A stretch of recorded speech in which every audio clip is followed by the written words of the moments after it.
പിന്നെ അദ്ദേഹത്തിന് ഈ ഇത് കാണുമ്പോൾ തീയും മാംസവും കാണുമ്പോൾ ഈ കത്തിക്കരിഞ്ഞ മാംസത്തിൻ്റെ ഗന്ധം വരുന്നതിന് പിന്നിൽ വേറെ ചില കാരണങ്ങളുണ്ടാകാം.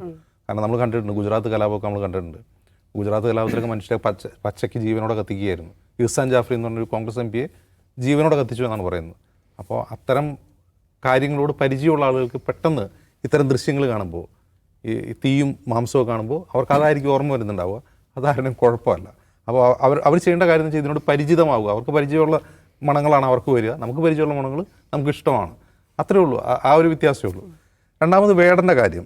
ഈ വേടൻ്റെ കാര്യത്തിൽ അദ്ദേഹം ഉന്നയിക്കുന്ന പ്രധാനപ്പെട്ട ആരോപണം വേടൻ്റെ പാട്ടുകൾ ജാതി ഭീകരത ഉണ്ടാക്കുന്നു എന്നാണ്. ജാതി ഭീകരത എന്ന ഒരു ടേം അതങ്ങനെ അത്ര പരിചയമുള്ളൊരു ടേമല്ല ജാതി ഭീകരത. ഇപ്പം മതഭീകരത, അങ്ങനെ വർഗീയ ഭീകരത, അങ്ങനെയൊക്കെ പലതും നമ്മൾ കേട്ടിട്ടുണ്ട്. പക്ഷേ ജാതി ഭീകരത എന്നുള്ളത് നമ്മൾ കേട്ടിട്ടില്ല. അങ്ങനെ ജാതി ഒരു ഐഡിയോളജിയായി ഉന്നയിച്ചുകൊണ്ട് ഭീകരവാദം നടത്തുന്ന ആളുകൾ ആരെങ്കിലും ഉണ്ടോ? എനിക്കറിയില്ല, നമുക്ക് അങ്ങനെ അറിയില്ല. രണ്ട്, വേടൻ പറയുന്ന രാഷ്ട്രീയം എന്താണ്? അതിൽ ജാതി തീർച്ചയായിട്ടും ഉണ്ട്. അതിൽ അദ്ദേഹം പറയുന്ന പ്രധാനപ്പെട്ട കാര്യം ജാതീയമായി കുറേ അധികം ജനങ്ങളെ ഈ രാജ്യത്ത് ഒപ്രസ് ചെയ്യുന്നുണ്ട്, അടിച്ചമർത്തുന്നുണ്ട്. അതിനെതിരെ പ്രതികരിക്കണമെന്ന ആഹ്വാനമാണ് ഒട്ടുമിക്ക വേടൻ്റെ പൊളിറ്റിക്കലായിട്ടുള്ള സോങ്ങുകൾ നമ്മൾ കാണുന്നത്. അദ്ദേഹത്തിൻ്റെ എനിക്ക് കറക്റ്റ് വേർഡുകൾ അറിയില്ല, ഞാൻ ഈ ലിറിക്സ് ഓർത്തിരിക്കാത്ത ആളായതുകൊണ്ട്. അദ്ദേഹം പറയുന്ന കാര്യം ഇതുവരെ പഠിച്ച പാഠങ്ങളിൽ നിന്ന് നിങ്ങൾ കൂർത്ത അക്ഷരങ്ങൾ പെറുക്കിയെടുക്കുക, എന്നിട്ടത് തോക്കുകൾക്കെതിരെ ഉപയോഗിക്കുക എന്നാണ് പറയുന്നത്. അതിനർത്ഥം ഇദ്ദേഹം ജാതി ഭീകരത എന്ന് വേടനെ ആക്ഷേപിക്കുമ്പോൾ അദ്ദേഹം തിരിച്ചാണ്. അതായത് ഹിംസയ്ക്കെതിരെ നിങ്ങൾ അക്ഷരങ്ങൾ, മൂർച്ചയുള്ള അക്ഷരങ്ങൾ പെറുക്കിയെടുത്ത് ഹിംസയ്ക്കെതിരെ ഉപയോഗിക്കാനാണ് പറയുന്നത്. അപ്പോൾ അതെങ്ങനെയാണ് ഭീകരവാദമാവുന്നത്? എനിക്ക് മനസ്സിലായിട്ടില്ല. അപ്പോൾ പിന്നെ മറ്റൊരു കാര്യം, പ്രധാനപ്പെട്ട കാര്യം, ഇദ്ദേഹത്തിൻ്റെ സ്പോൺസർമാർ രാജ്യത്തെ വിഘടിപ്പിക്കാൻ ഉദ്ദേശിക്കുന്നവരാണെന്നാണ്. അതായത് വേടനെ ആരെങ്കിലും സ്പോൺസർ ചെയ്യുന്നുണ്ടോ എന്നുള്ളതാണ് നമ്മൾ പരിശോധിക്കുന്നത്. അദ്ദേഹത്തിൻ്റെ വീഡിയോകളിൽ മിക്കതും കാണുന്നത് ക്രൗഡ് ഫണ്ടിങ് ആണ് കാണിക്കുന്നത്. തമോമയ ശക്തികൾ സ്പോൺസർ തമോമയ ശക്തികൾ. ഇദ്ദേഹത്തിൻ്റെ വേടൻ്റെ വീഡിയോകളിൽ നമ്മൾ കാണുന്നത് ക്രൗഡ് ഫണ്ടിങ് ആണ് ഉപയോഗിക്കുന്നത്. പിന്നെ അതിൽ അദ്ദേഹം അസോസിയേറ്റ് ചെയ്ത ആളുകളുടെ പേരുകൾ കൊടുത്തിട്ടുണ്ട്.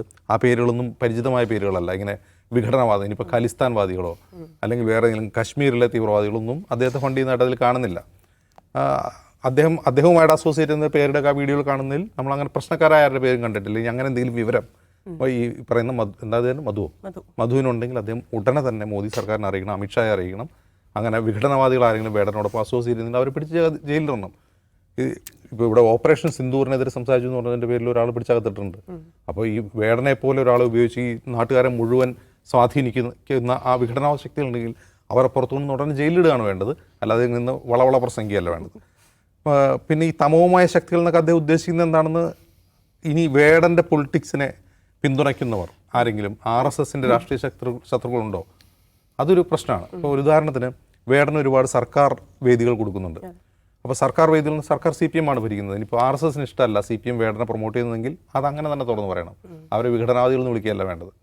CPM ഭരിക്കുന്ന സർക്കാർ വേടന് വേദി കൊടുക്കരുത് എന്നാണ് ഈ മധുവിൻ്റെ അഭിപ്രായമെങ്കിൽ മധു അത് പറയണം, അങ്ങനെ ചെയ്യരുതെന്ന് പറഞ്ഞു. അതല്ലാതെ അവരെ വിഘടനവാദികൾ എന്ന് വിളിക്കുകയല്ല ചെയ്യേണ്ടത്.